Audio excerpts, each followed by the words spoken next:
What's up, everybody? Check this out.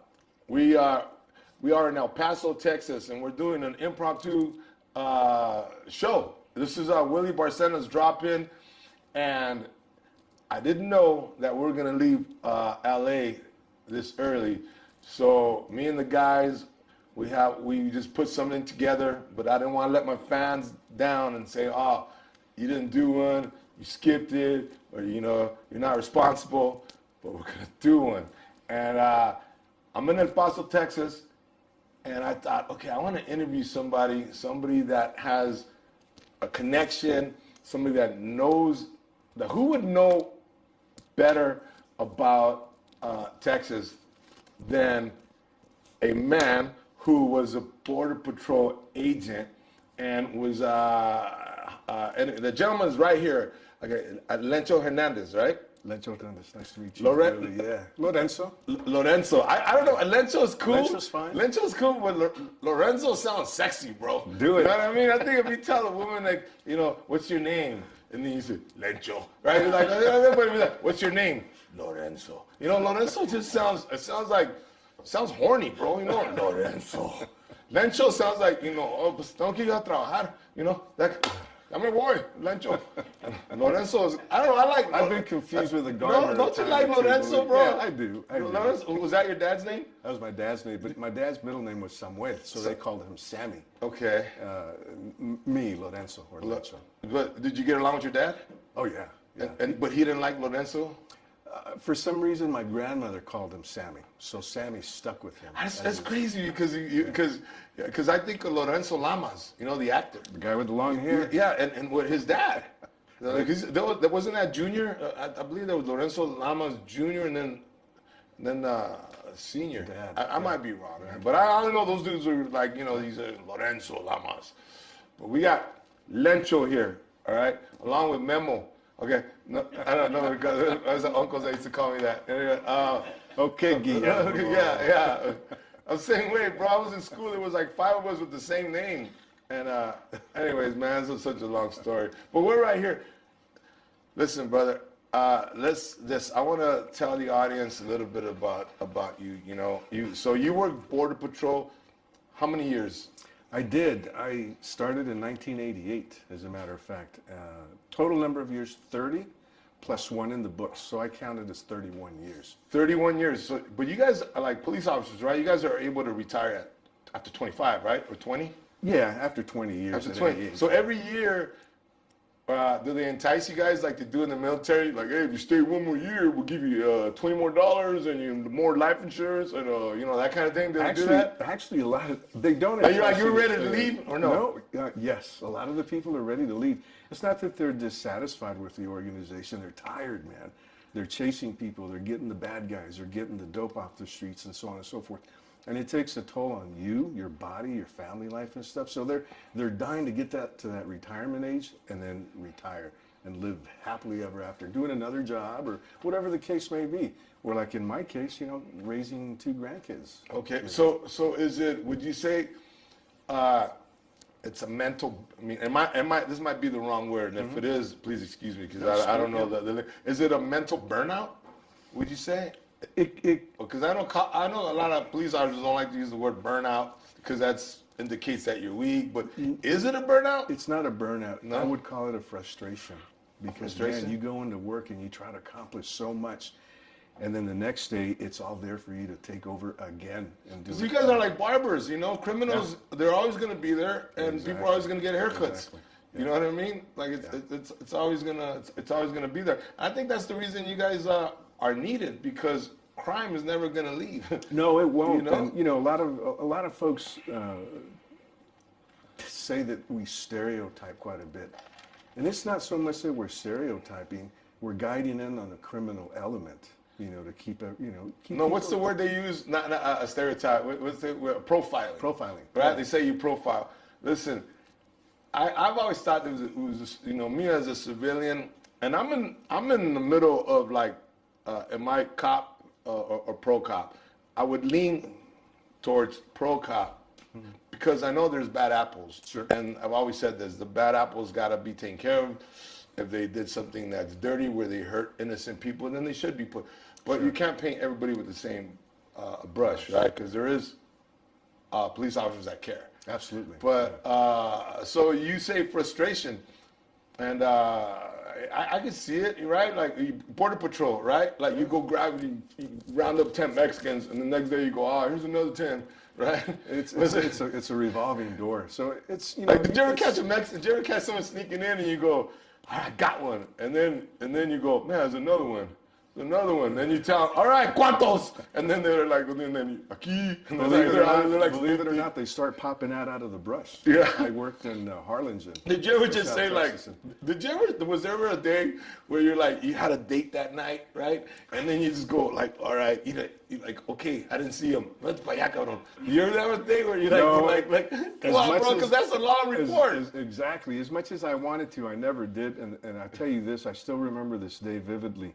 I was cutting some sign in Sierra Blanca, Texas, 20 miles south of the checkpoint. Cutting signs. Cutting sign means looking for footprints in the sand.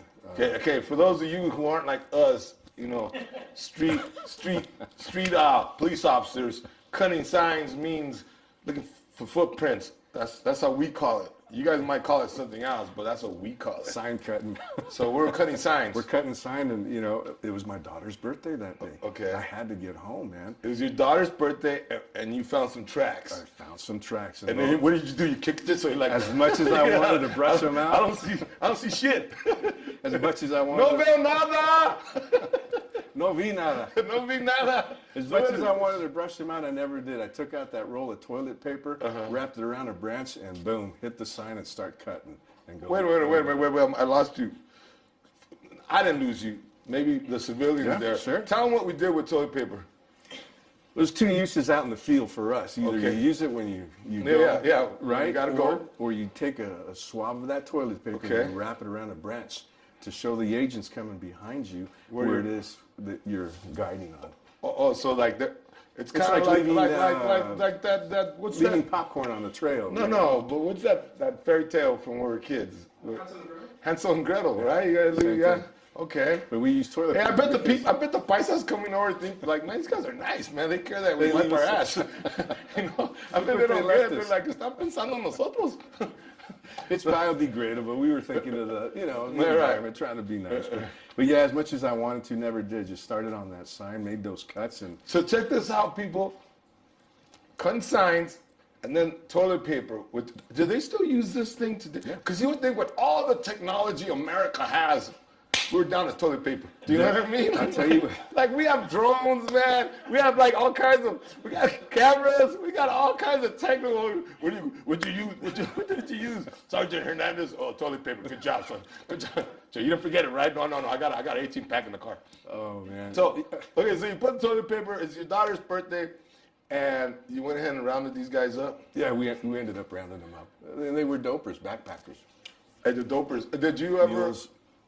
Did you ever let anybody go, man? No, absolutely not. No way, man. No?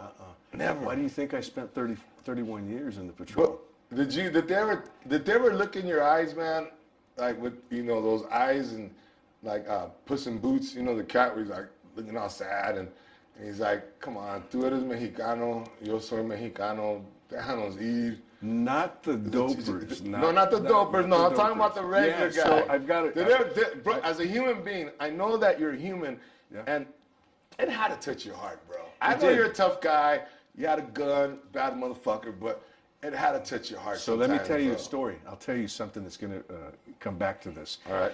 Back in I started in 1988. In 1990. See, I remember you said that earlier. 88. 1990, more or less.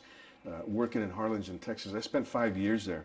And it was all sign cutting, chasing, immigrants, illegal aliens through the brush and chasing them on trains, getting them off buses and so on and so forth. So that particular night we were working the freight yards and there's chingos of freight trains going this way, going that way, and we're rounding them up. And there's a bus out there that we're putting them in to send them back to Mexico. Real quick. I don't want to cut you off, but a lot of people don't know this. Because I've met them, and when they reach LA and they start working, a lot of those guys in the freight trains lose their arms and lose their legs, bro.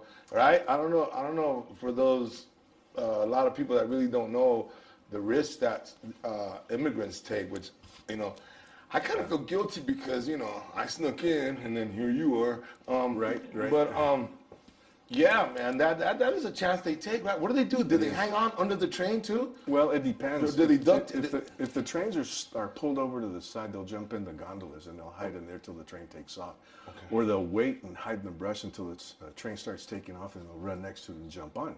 Do they ever try to so tie themselves under?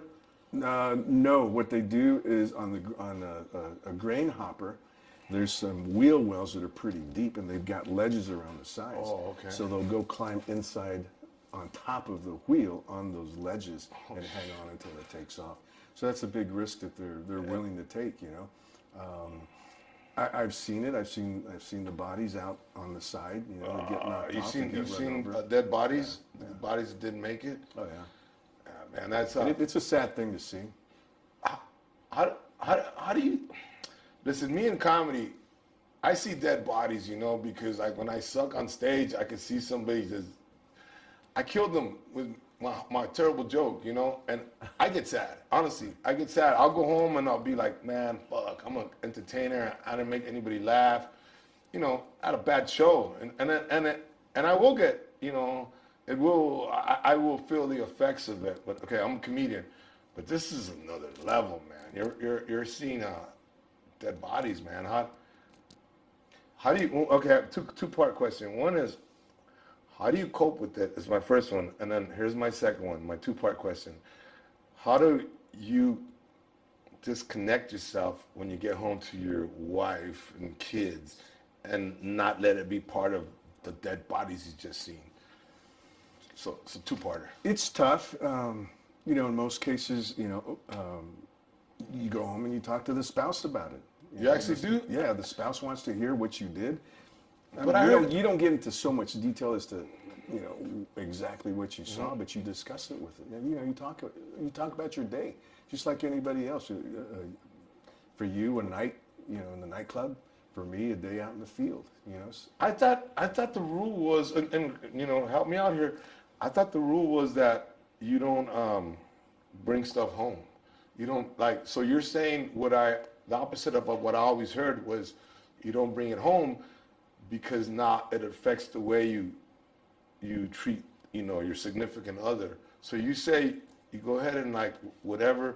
You'd say hey, she's cooking, and you're like, babe, had a bad day today. I had a bad day. But you don't say, man, I saw 3 dead bodies. You should have seen it. It was nasty. It smelled nasty. And then she's like, we lost one on the train today. It was a bad day. We caught 57, sent them back. We put a couple in the detention camp. But all in all, bad day, because anytime you lose a life, it's a bad thing. Yeah. It doesn't matter who it is or where they're coming from. So that story that I was going to refer, I think you asked a two-part question. Yeah. You decompress. You've got to have a thick skin, man. You've got to. People are going to talk bad about you. People are going to spit at you. People will fight you. Right. But you take it with a grain of salt. That's what you signed up for. You understand this once you get into the job. It's just part of the job. I can tell you that I worked also here in El Paso as a police officer back in 1985. I did about 3.5 years with them. I worked out in the field. Okay. I worked narcotics. Decompressing from being a police officer is a lot tougher than it was decompressing being a Border Patrol agent. Oh, wow. Big time. I mean, big time. Because you deal with a lot more as a police officer than you do as a Border Patrol agent. But, I spent, like I said, 31 years with them. But that story I was referring to you, we're compassionate to a lot of things that are going on around us. We're working the freight yards one day out in Harlingen. Brought in a group of 75. We're processing. This is back in the day where you could smoke inside the rooms. You'd have your cigarette with a bunch of burn marks on the table. Right. You'd be smoking it while you're typing on the Olivetti typewriter. That's how far back we go. We didn't have computers back then. Okay. So we were working on the Olivetti typewriter. I had this old gentleman there in front of me. We had taken off the freight train, off of a gondola. We stopped the train, scooped him up, put him in the bus, took it in the process to send him back. He's a farm worker. He wants to make it up north to make a living. I get it. I understand that. But my job is to catch you and send you back because you came here illegally. There's a way to get in here, and this is not the way to do it. Nonetheless, he was sitting there and I was processing him. Mind you, a 23 year-old punk Border Patrol agent processing a 70, 75 macizo, firm, solid old man that's, you know, worked out in the fields. You have to have a certain respect for this individual. So I'm processing him, asking him biographical information, and then I get to, you know, por donde cruzó? Well, I crossed through here. ¿Cuándo? Tengo 2 días aquí en los Estados Unidos. I have a couple of days here in the U.S. ¿Para qué viene para acá? Pues quiero trabajar, oficial. Necesito dinero para mandarles a mi familia. I need some money, some cash. Send back to my family. Se le entiendo, señor. Mire, ahora lo agarré. Se le acabó la suerte. Pero mañana puede. Pero mañana no estoy. Mañana es otro día. Mañana empiezo a las 8. That's exactly what I told him. I didn't tell him what time I was starting. Empiezo a las 8, pues si llegas a las 6. I told him, Willie, I said, mañana es otro día. Okay. Si lo agarro, lo regreso. Y si no, vaya con Dios. Right. That's the only thing I can tell this old guy. Oh, you're a human being, bro. You know what that shows? It shows that you're a human being and you have compassion, you know? And I would, I've never done anything as, I was joking around with, you know, not having a good show. Obviously, I don't want anybody out there to think that I'm comparing what I do, you know, versus what a Border Patrol agent does, you know. And I have to say that because believe it or not, some, you know, there's about 4 or 5 of my fans that are dumb as fuck, and they will say things like, "Oh, you compared yourself to a Border Patrol." No, Dick, I was trying to be funny, trying to make light of things. But but by the way, making light of things, isn't that one of the ways that a Border Patrol agent deals with a lot of the? Sure. You guys having a sense of humor, right? It's a form of decompression, but you do it at work. Right. Whether it is that you're smoking on the table talking to this old man that you're about to send back home, right. He may give it another shot tomorrow. I may come in at 8. He'll cross at 4. I won't be there, you know. Right. Who knows? But if I do catch you, I have to do my job. Yeah.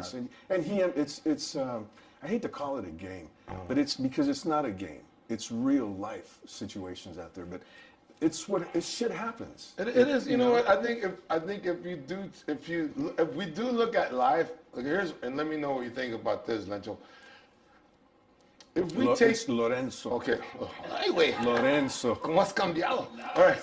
But bro, if you do look, you know, now you're older, you're wiser, you're retired, you can look at things 2020. I think, and this is for everybody out there, man, I don't care what you do for a living. If you don't have an element of yourself, not taking yourself too serious, and it doesn't mean that your job isn't serious or that you don't take it serious, but if there's an element of you that can say, you know what, part of life is a game, you know, even like, you know, like you say, you know, it's like Tom and Jerry, right? Yeah. You know, you're trying to get the mouse. He gets away one day, and then, you know, the next day he might get away with one. And if you take it too serious, no matter what you do, I don't care. And you're in the corporate world, and I gotta go because stocks are down, or I gotta go, and then you're stressing out. But you realize it's a game. You know, one day is down, one day is up. And so when you said it's a game, I understood exactly what you meant, and I know there's an element there that it's a game, but you're saying it's not a game, in that context, right? You have to be able to break it up and distinguish what's what. If you take it all in and you eat it all up, it's gonna eat you alive. It'll tear you up. Yeah. You can't. Which is why so many people die of stress. Yeah. We were talking about that today. Today, my friends were making fun of me because I hadn't gone to the doctor, Lenzo, in 25 years. I hadn't got a checkup, right? And you see, I drink tequila, I drink beer, I eat cheeseburgers, and everybody's always thinking. I went to Chico's Tacos today, by the way. Nice. El Paso, Chico's Tacos. We hit you guys up, man. Delicious. And honestly, I was sober and I enjoyed it. I really enjoy it sober, but I don't know. Maybe I was hungry, but you know, it is an acquired taste. It is good, brother. But you know, I feel like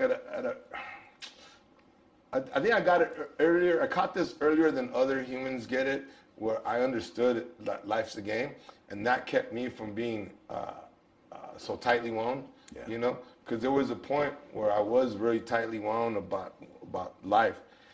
And so, okay, so I went to the doctors, and the only thing that came up, I mean, they did the blood test, you know, they check everything, you know what I mean? Fuck everything, see if you have fucking everything. Everything. And the only thing that came up was that I had my cholesterol's a little too high, right? But you know what, bro, I get it, because I eat a lot of junk, supposedly junk food, but I love it. Okay, here's my reason. You want to know my reason for me being healthy? Well, question, be healthy. Yeah. And I recommend this to all the young men out there, and the older fuckers too. Here it is. Drink tequila, okay? Cheers, one. Salud. Salud, Lorenzo. Let me go. You didn't tap the table, man. Every time I'm in Texas, all you fuckers do this, and you're the first Texas guy that didn't tap. Oh, I didn't. I'm supposed to tap? you guys do it here. In California, we don't do it. So every time I'm here, I'm like, well, you guys, okay. And then I get back to LA and I'm tapping. I go, why are you tapping the table? I don't know, man. I just got back from Texas. And then here I'm tapping. You're not tapping. I don't tap, bro. All right, man. We don't tap, man. So Not today, we don't. all right. So all right. Check this out, brother. So here's my thing. Think about this. If we cut ourselves, we put alcohol, right? Like to clean it out. Even our parents. Yeah. Right. So I feel that when I drink tequila, it has alcohol. So I feel tequila goes in there and kills a lot of shit. Okay, this is me. And here's the second one. I take a lot of Viagra, right? You know, and they say Viagra was made to help your blood flow better to thin your blood, right? Thin your blood. So it was originally to help your heart. Yeah. So think about it. Why I'm a healthy dude? Tequila and Viagra, bro. Those two things. My heart is healthy with Viagra, and tequila kills any germs trying to fuck around my body. But you didn't tap, bro. You didn't I tap. didn't tap. You I didn't didn't tap. tap. I There you didn't go. Awesome. I'll tell you By the way, what. what's your vibe on? Are you pro Viagra, anti Viagra, Cialis? You don't like those things? Whatever gets you up, man. All right, bro. I thought you were gonna pussy out, bro. Every time I ask I'm somebody, dry, bro, if I but know- not all the time. If I, no, hey, bro, I use it when I make love to myself. You know, I want to make sure I impress myself. I'm like, man, you still got it, Willie. I'll tell you what, man, when I retired in 2018, I was healthy. I was running around. I was doing stuff. My last duty station was in Van Horn, Texas. You got the gym. You one of those guys that went to the gym in the I morning? actually started the gym after I retired. It's 'cause I was always running around, so I was, thinner and stuff. And Yeah.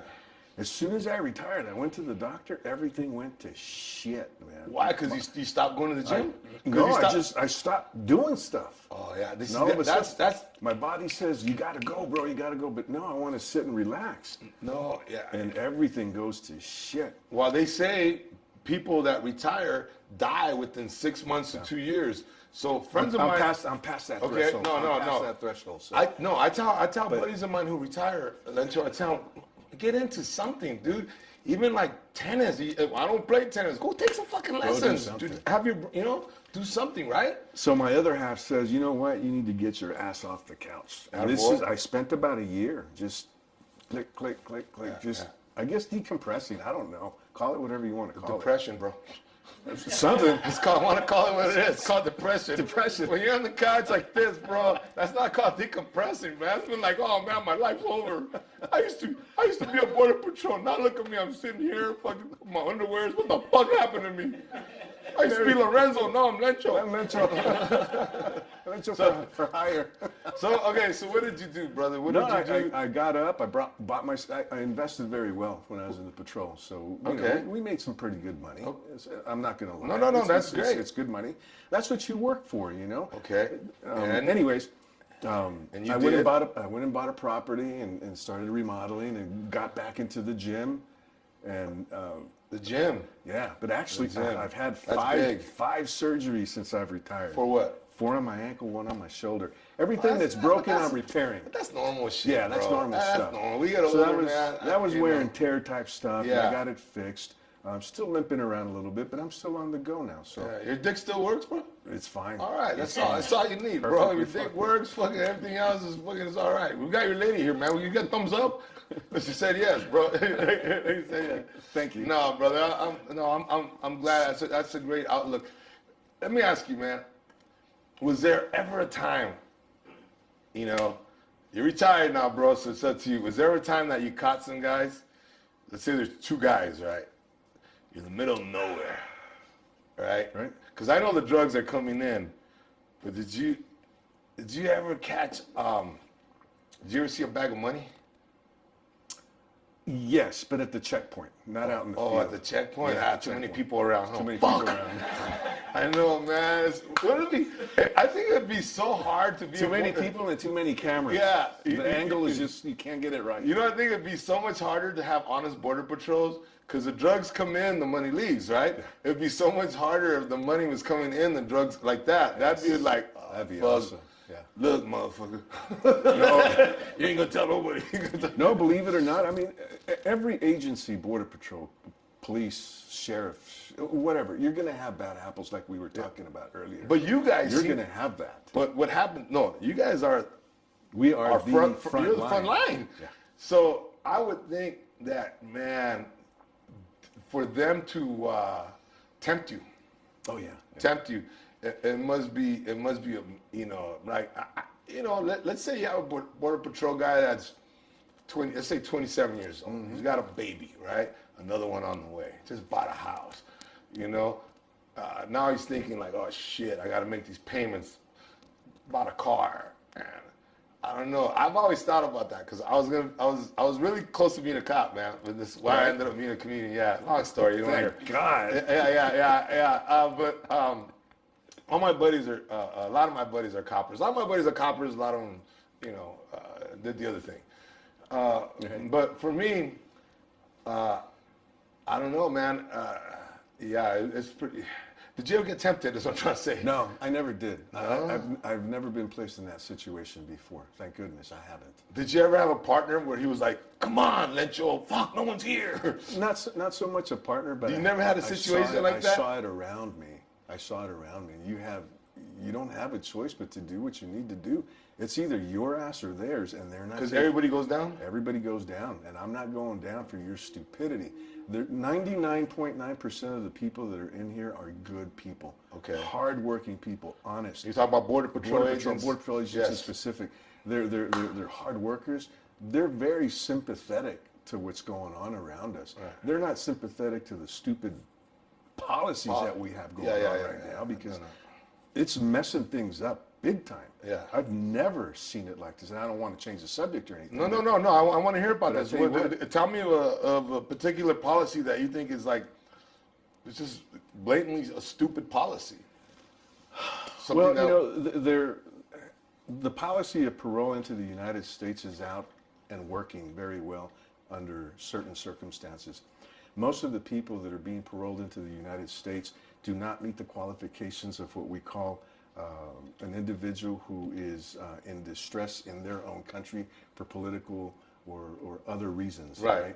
So they're being persecuted. You don't have that on those certain people that are coming in. They're coming in to make a better life. That does not meet the criteria for an individual. I don't know. I'm getting that scene from Scarface. I'm a political prisoner. Yeah, that's not the case. Most of these people want to make a living down here, and I understand that. Yeah.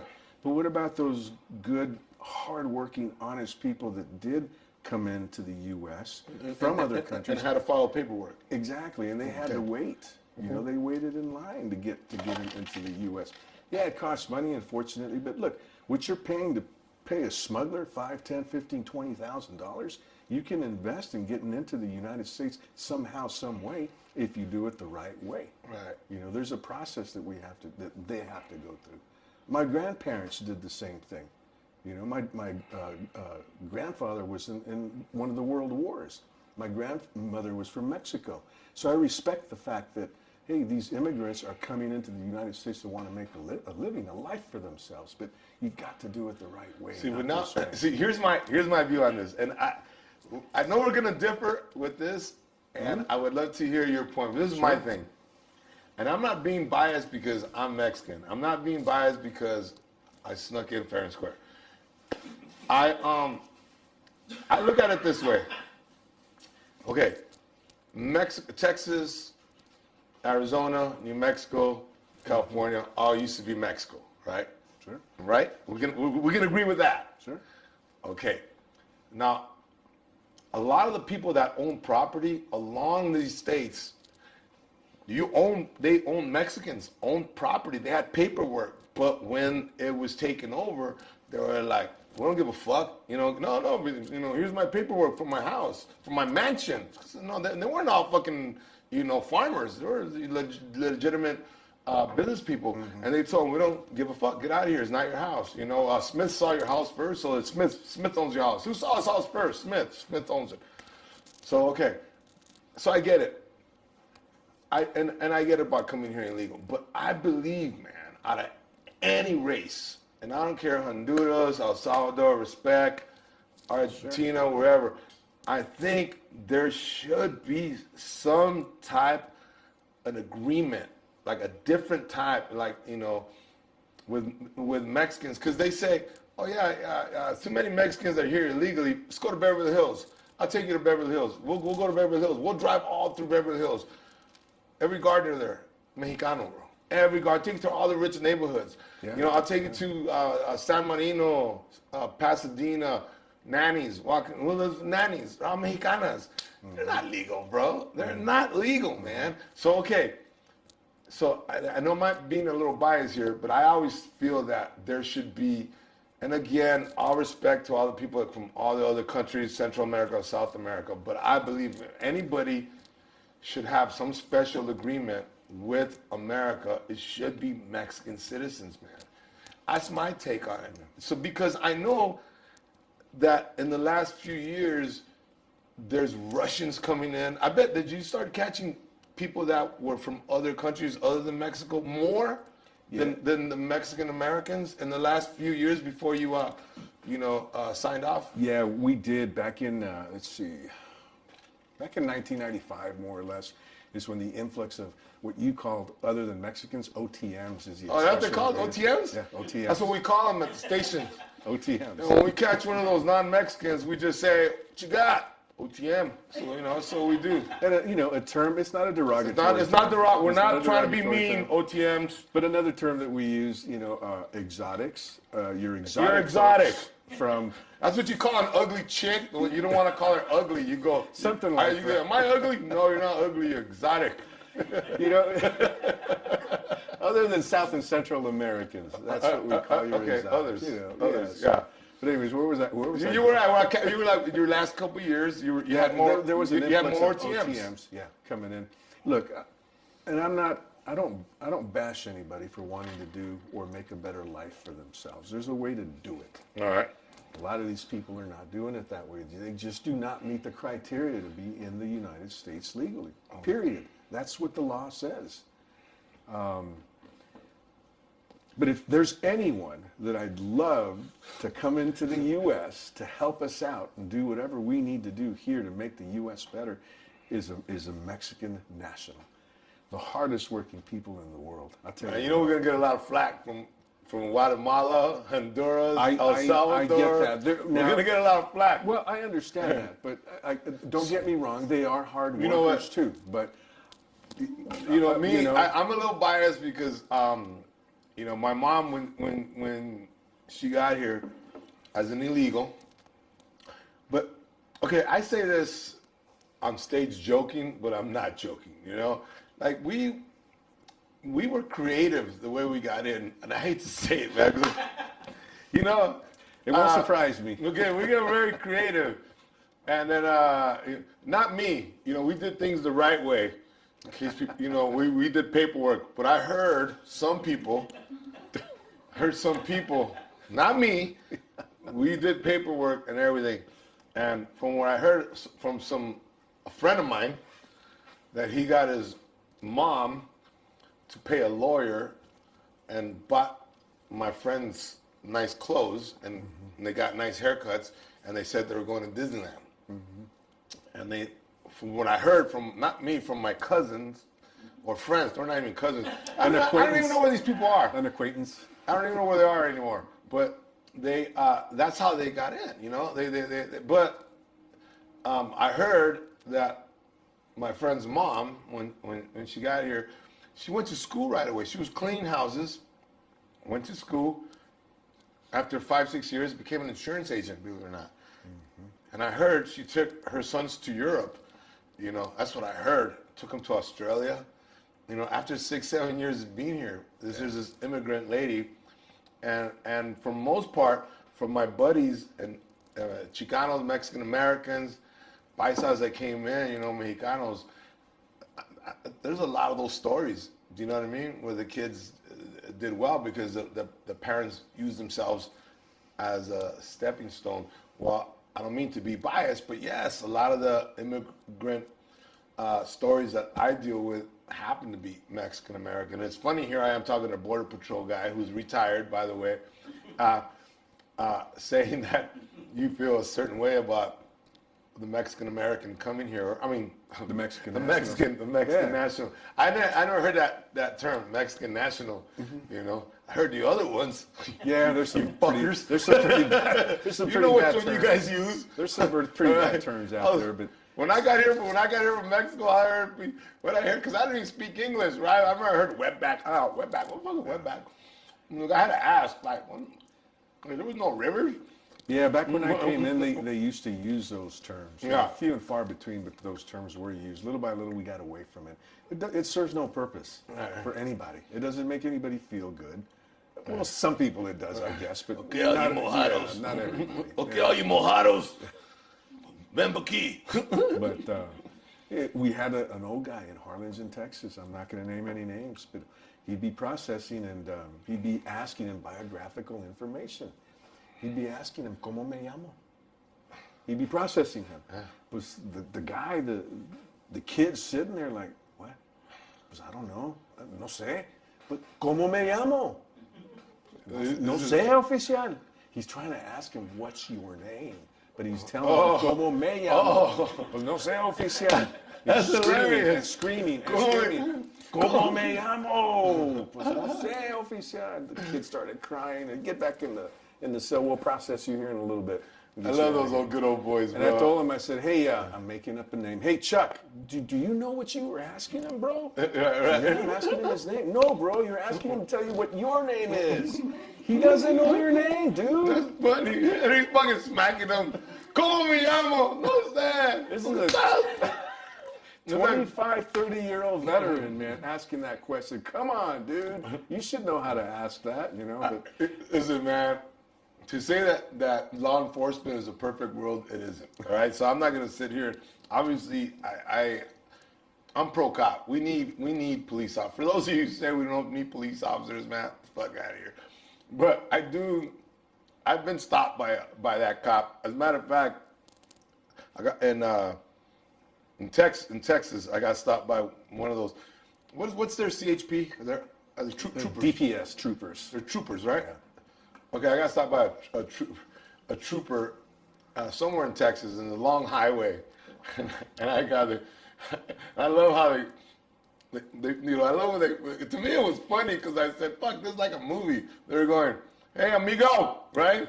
Hey, you know, he goes, "Going kind of rapido, huh?" I wanted to laugh. I go, "Yes, sir, going kind of rapido." ¿Cómo se llama? I'm a Willie. No, I had that happen, bro. Anything funny, boy? No, sir, nothing funny. Because I knew, like, this guy went in the middle of nowhere. He could fucking whoop my ass. So he gave me a ticket, but I swear to God, it was like a stereotypical scene out of a movie, you know. They're there. You know, they're there, bro. Yeah, it's inevitable. You're going to run into one eventually. Yeah. Especially, you know, driving back and forth. But yeah, they're out there. You're going to see them. Just your typical clowns with Border Patrol. Yeah. I mean, bless their hearts. Your good guys, your bad guys. What do you mean by clowns? The guys that are funny? Yeah, try to be funny. What the fuck's wrong with that, bro? Nothing at all. Come on, hey, someone's got to keep it lively. That's how they decompress. Yeah. You know, they keep the show going, so to speak. Let me ask you, with everything that's going on right now, and then they're both trying to, you know, with politics, trying to bring in a new president, and what happened.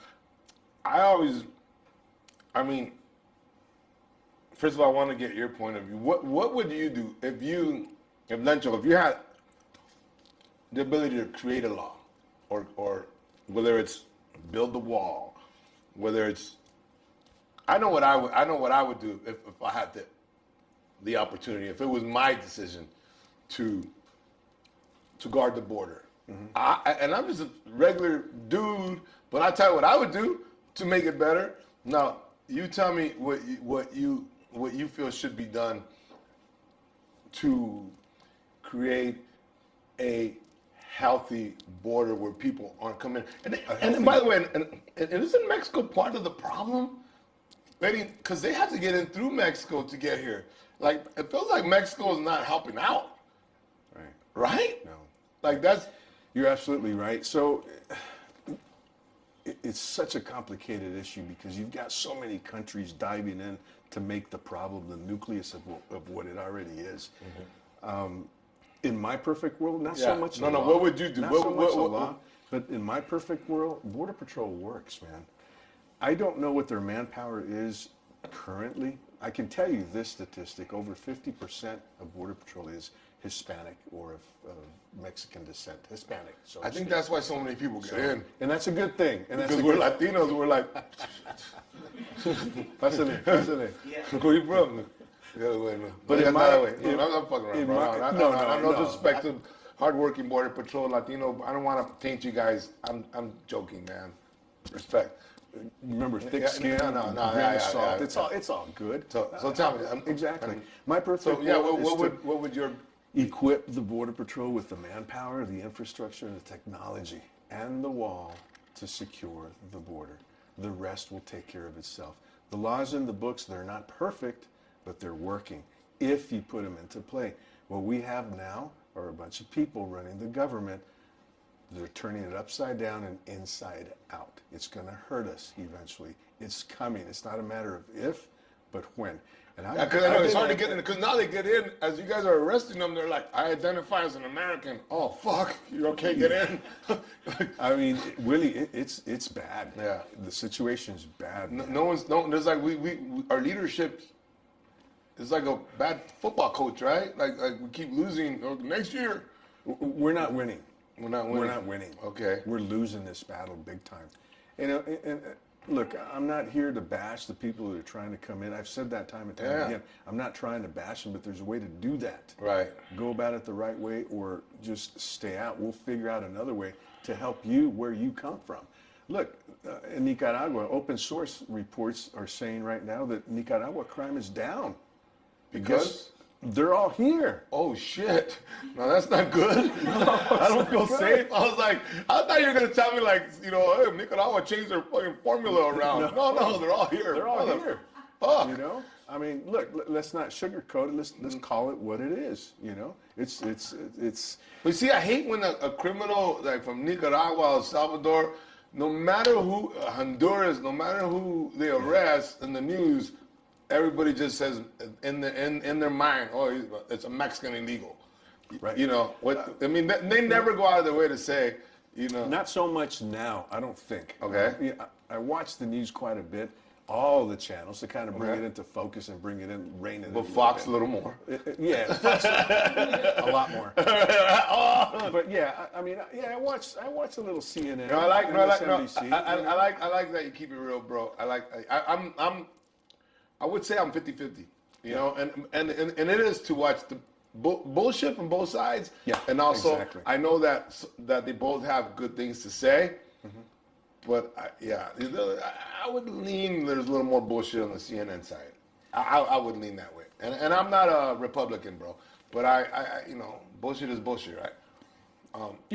I've even contemplated recently, running for office, some sort of office. I've got some skeletons in the closet, though. Who doesn't? I know. You don't want those strippers to come up from the red parrot. Shut up. Remember the red parrot? Fucking liar. Look at you like, but we got pictures. Look, there's Lencho with 3 strippers. Yeah, we don't want that. No, it wasn't. No. Don't do that. Don't run for office, bro. You're better just say I think I'm happy doing what I'm doing, but we're okay so far here in El Paso. We've got a wonderful city, a lot of good people. Unfortunately, we see a lot of the stuff that's going out on the streets with the folks that are. They came here to work. Now they're begging, you know. Right. And you're talking women and children out on street corners. That's not good for the environment. That's not good for them. It's not good for anybody. Yeah. So we've got to do something to start cleaning it up. Fortunately, we've got elections coming up this November, and I think it's going to be a telltale sign of where the country wants to go and what direction they want to go in. And I think it's going to be a positive one. Hopefully, we'll keep our fingers crossed. So. Okay, here's mine. Willie for president. All right. Okay. I think there's 3 things I would do. One of them would be to double the manpower at the borders, double it, where they're not, strained. There's double. That one thing I would do, double the manpower. 2, absolutely, 100%. We come from a country that has the best technology in the world, right? And if we don't have it, we buy it from somebody else, and then we make them American citizens, right? That way we'll never have a guy going like, where you at, Hernandez? Oh man, you see the toilet paper? Those days are over, right? You know what I mean? It'd be like, yeah, man, did you see the beep? I left 3 little beeps, like you just press a dot and then a beep stays there. Only the only guy can see it with his glasses. No, I'm following your beeps.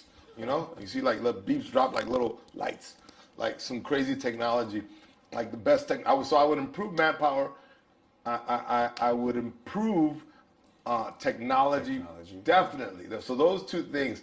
And here's another thing I would do. I would assign, like, wherever. Okay, so I would want to report. I'm President Barcena, right? I would say, all right, Border Patrol says your chief has to talk to me, right? Because you don't fucking do it right. Fuck him up and get rid of him. I said, look, bro, I don't give a fuck they voted you in. I'm fucking running this country. Fuck out of here. So I would want a report. That one-on-one communication with Yeah. I would want a report from border. That would be very important for me to be in touch with your chief as the president, right? With your chief. And I would say, okay, show me the line like that. Show me the line, like the whole border of the country, right? And I would want all the red spots where you guys need, because remember, I already doubled up your manpower. I already gave you a lot of technology, right? But people are still going to get in. There's certain holes, right? Sure. Okay, that's where we get the National Guard. And I say, I want you fuckers stationed there, and I want you guys stationed there. Okay, come back with a report next month and let me know if these lights change. I would come back and tell you, you don't need the National Guard because there's got to be. I'm the president. Don't tell me what to do. But hold on. I'm giving you a recommendation, Mr. President, Mr. Willie, Mr. President. There's got to be consequences for those that come in illegally, right? There's no consequences for them right now? No. Okay. There's no consequences. See, we talked about that, and we did. I took a little pee-pee break, but we did talk about this when we took a little break. That's a good point. That's you know what? You'd be part of my cabinet. You're in. You just got yourself in. Yes. So there's got to be consequence. So you're talking about infrastructure, building the fence in certain locations where the traffic is real heavy coming across. Right. So you only put the agents on the edges, not necessarily in the middle, to respond, to catch, and consequences, right? Right. We send you back, we deport, whatever the case may be. Right. So yeah, there's got to be consequences, but you are on the right track. Well, that's pretty good. You got to admit that's a good idea. That's common sense. But you got to admit that's a good idea to get a report once a month to see where the red lights are. Anyways, man.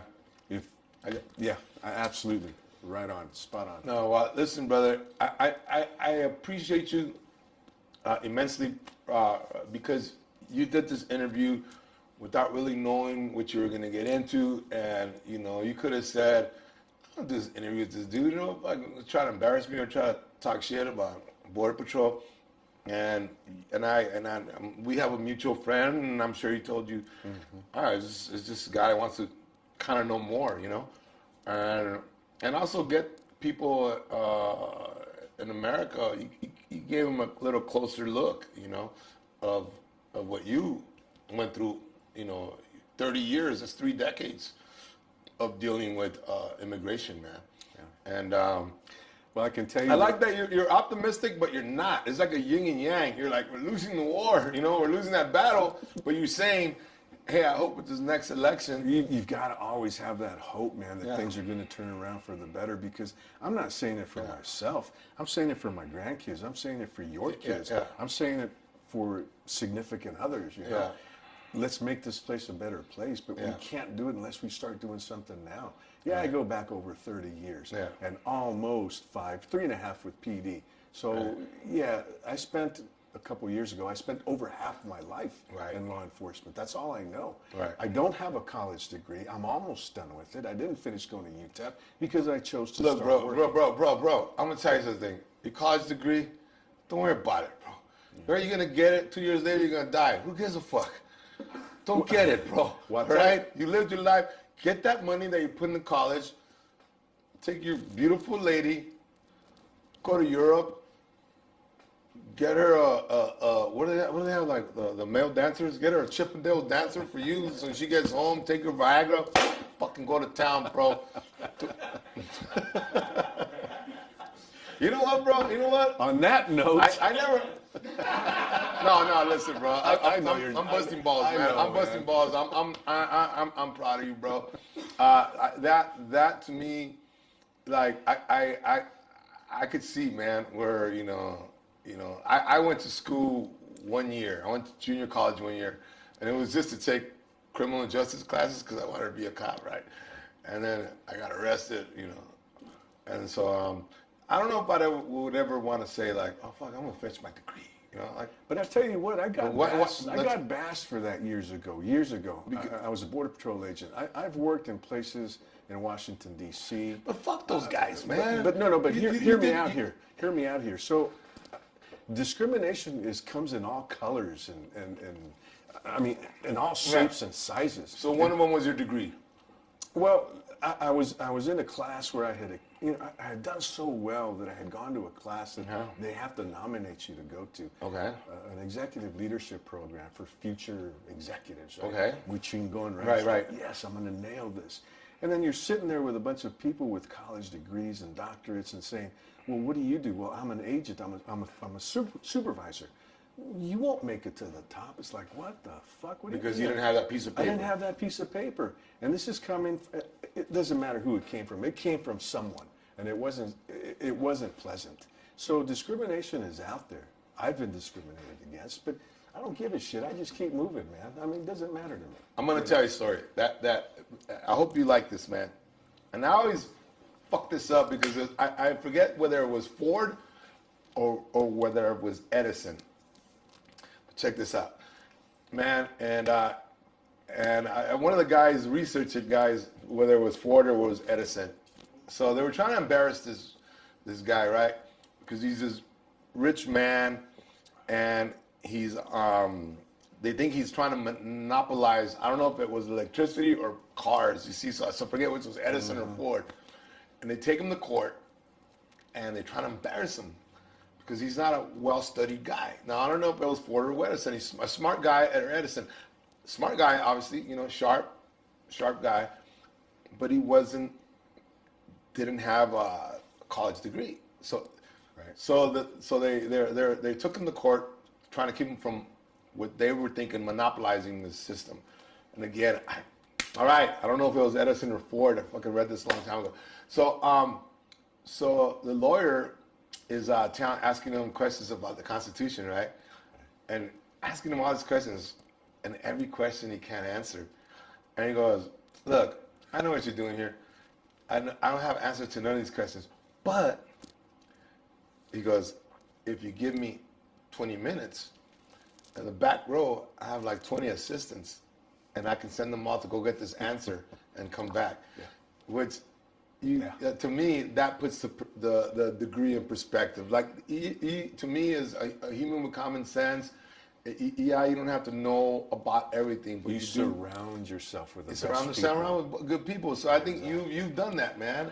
And I'm not dogging you that you're still going and you're going to get this degree. I know, I can already feel it, bro. You're like a bulldog, bro. You got your Can't let teeth in that this, you're bone not go, letting man. go. I go, bro. You're like, oh, finish this shit, bro. You know?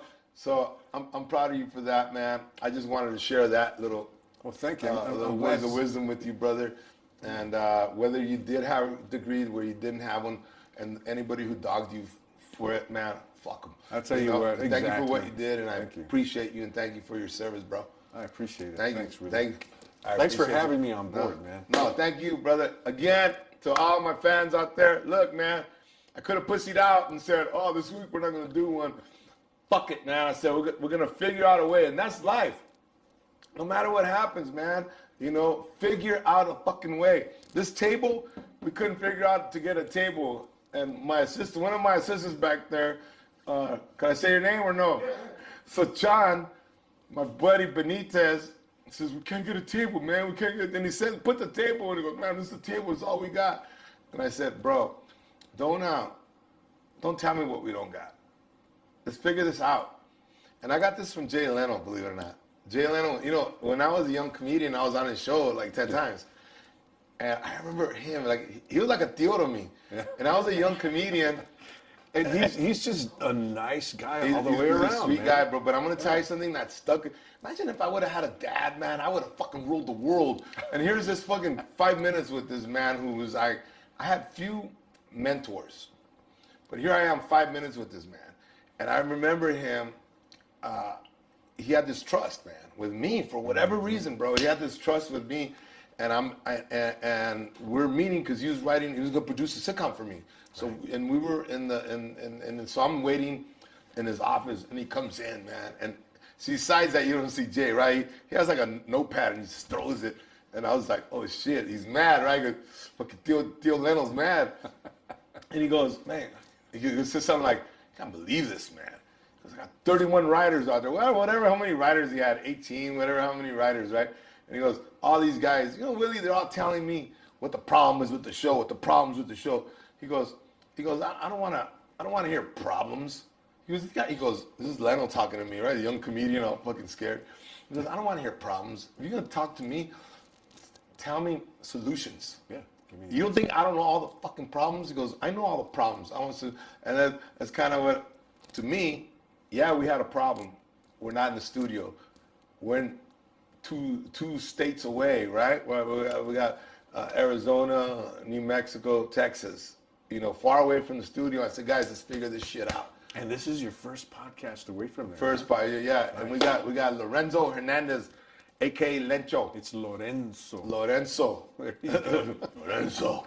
So, anyways, my message to my peeps out there is figure it out, man. Figure it out. And I don't mean that in a way of like, figure it out.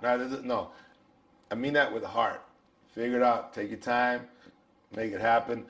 Again, thank you. Anything you want to tell? Anybody? Any last messages you want to say to anybody? Yeah, bro? I was born and raised by my grandmother, pero she had this saying. You were raised by your grandmother. No grandfather? No, he was gone already. So he had already passed. Oh, wow. But my bro. mom and dad were around, but they were working. But my Yeah, no, I understand that. mi abuelita, I totally. So, she raised me. That's beautiful, That's bro. where I learned my Spanish. I became a monaguillo. That's for a different show. But anyways, no hay un mal que por un bien no venga. Okay, and I was born in Mexico, but I know what it means.